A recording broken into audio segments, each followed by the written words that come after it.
Friends, welcome to channel of Rachit classes. आज हम बात करेंगे एम्प्लॉयज बेनिफिट के अंदर एक नेक्स्ट टॉपिक के बारे में, जो टॉपिक है what is employees benefit. Employees benefit actually किसे कहते हैं उसके बारे में हम डिस्कस करेंगे। तो the employees benefit are all the forms of consideration, यानी ऐसी कोई भी चीज जो कंपनी में एम्प्लॉयज को दी जाती है, given by enterprise directly to the employee, यानी एम्प्लॉय को दी जाती है, या फिर उसकी डेथ के केसेस में उसमें स्पाउस यानी उसके वाइफ को या उसके हस्बैंड को, childrens and other dependents to the other such as a trust insurance company in exchange of the service rendered by the employee. यानी एम्प्लॉय ने जो भी कंपनी के लिए काम किया है, तो अगर वो जिंदा है तो उसको दिया जाएगा, या फिर उसकी डेथ के बाद वो ट्रस्ट को दिया सकता है और इंश्योरेंस कंपनी को दे सकते हो, या फिर उसके बच्चों को, या फिर उसकी पत्नी को, इस किसी को भी देना हो सकता है।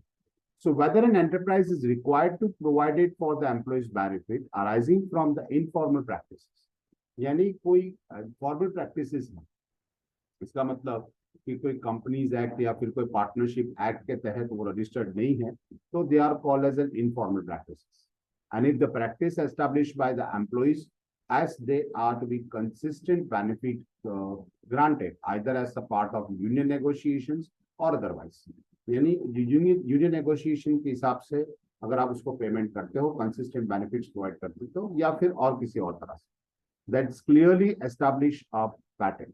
एक पैटर्न की डिसाइड होती है, जो कि पैटर्न किसके हिसाब से होती है। For example, cost of living adjustment and the fix rupee increase, यानी जो फिक्स प्राइसेस होती है वो किस तरह से बढ़ती है, या फिर लिविंग स्टैंडर्ड्स कैसा होता है उसके हिसाब से। It could be concluded that an obligation exist, यानी आपको एक जिम्मेदारी बनती है, and that those additional benefit should be included in the measurement of benefit obligations, यानी जो एम्प्लॉयज को आप बेनिफिट्स प्रोवाइड करते हो उसके अंदर ये सारी चीजें ऐड कर दी जाती है।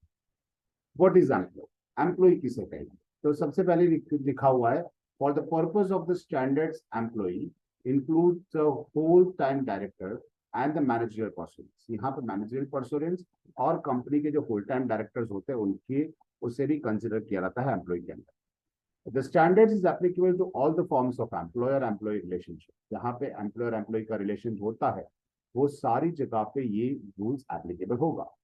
There is no requirement for the formal employer and employee relationship. ऐसा जरूरी है कि वो फॉर्मली एम्प्लॉयर एम्प्लॉय हो, यानी कि जैसे कंपनी में हम एम्प्लॉयर एम्प्लॉय कहते हैं, ऐसा फॉर्मल रिलेशनशिप होना जरूरी नहीं है।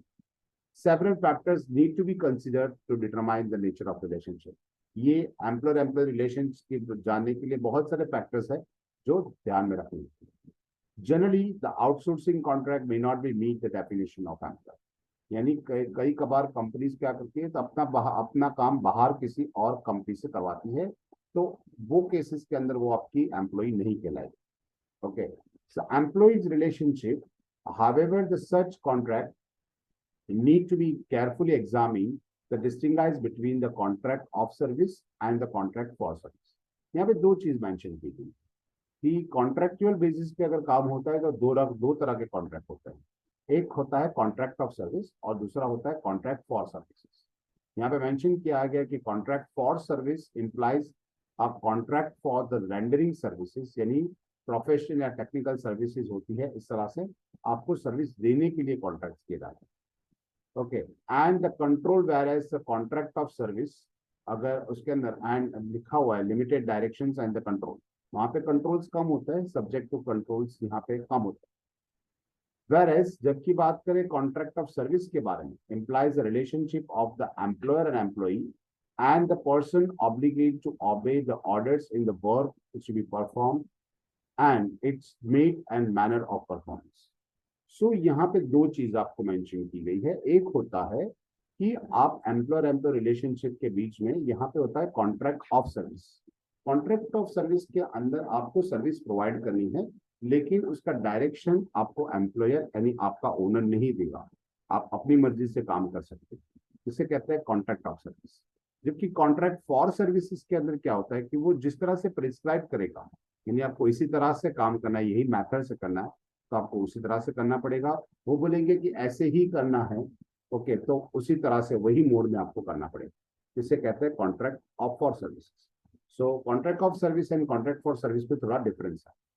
नेक्स्ट बात करते हैं कि types of employees benefit and overview of their accounting. किस तरह से उसको बेनिफिट्स क्या होते हैं, टाइप्स ऑफ एम्प्लॉयज बेनिफिट क्या है, उसे किस तरह से अकाउंटिंग एंट्री में दिखाया जाएगा। First thing is a short-term employees benefits such as wages, salary, and the social security contribution, paid annual leave and the paid sick leave, profit sharing and the bonuses payable within the 12 months, and the non-monetary benefits। यानी जो monetary नहीं होते ऐसे benefits है या फिर 12 महीने के अंदर अंदर ये सारी चीजें आपको पे कर देनी पड़ती है कि नहीं, सेम अकाउंटिंग ईयर में अगर आप उसको पे कर देते हो। तो ये नॉन मॉनेटरी बेनिफिट्स क्या होता है, जिस तरह से लिखा है मेडिकल सर्विसेज होती है, हाउसिंग फैसिलिटीज, कार्स दी जाते हैं, एंड फ्री और subsidize goods and service. Company का खुद का एक मॉल होता है, वहीं से आप गुड्स परचेज कर सकते हो। फॉर करंट एम्प्लॉयज यानी अभी जो काम कर रहे हैं उन लोगों के लिए।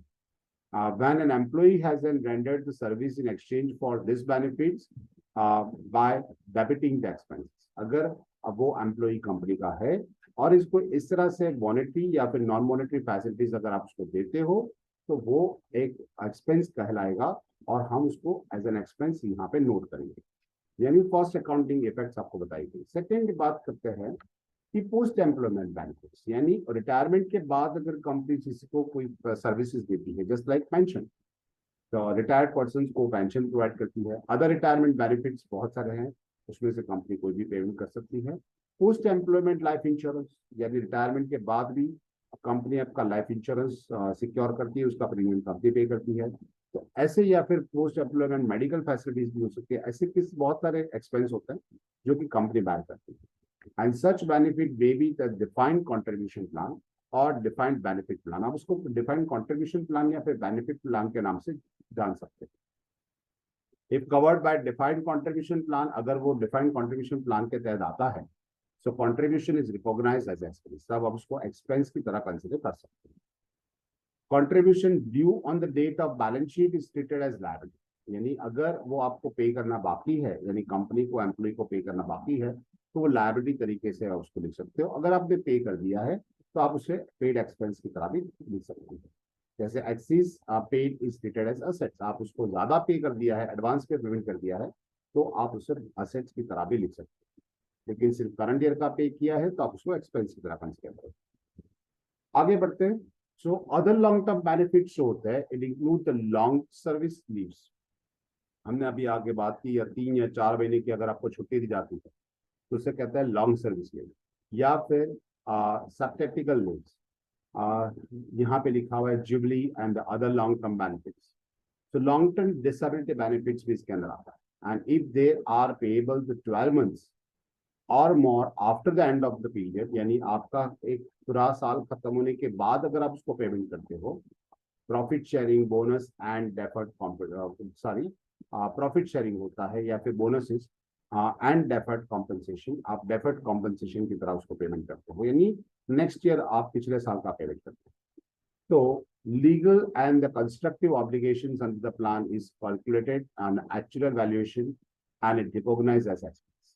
हाँ, बहुत सारे ऐसे केसेस में होते हैं कि एम्प्लॉइज अगर कंपनी कोई पैसा नहीं देती है तो एम्प्लॉइज उनके ऊपर केस करते हैं, फाइल सूट, और उस वो केस गवर्नमेंट पे से जब उसका आंसर आएगा, यानी हियरिंग होगा कोर्ट में, और उसका जब रिजल्ट आएगा तो उसके एक्चुअल वैल्यूएशन के हिसाब से पेमेंट करना होगा। एंड डिफाइंड बेनिफिट्स लायबिलिटीज एक लायबिलिटी की तरह रखी जाती है, that is net of the fair value of plan assets in the balance sheet. Balance sheet के अंदर वो लायबिलिटी की तरह आपको दिखाना पड़ेगा। टर्मिनेशन बेनिफिट्स होता है जिसके अंदर वीआरएस की बात करते हैं, that is voluntary retirement benefits. Termination benefits are recognized as expense immediately, आप उसको करंटली एक्सपेंस कंसीडर करके लिख सकते हैं। ये बेसिक रूल्स है एम्प्लॉयज बेनिफिट के, जिसके बिहाफ पे बहुत सारे एग्जांपल्स होते हैं। तो ऐसी चीजें हमने आज देखी। नेक्स्ट लेक्चर के अंदर हम और डिस्कस करेंगे और थोड़े बहुत एग्जांपल भी देखेंगे। Keep watching and subscribe our channel. Thank you.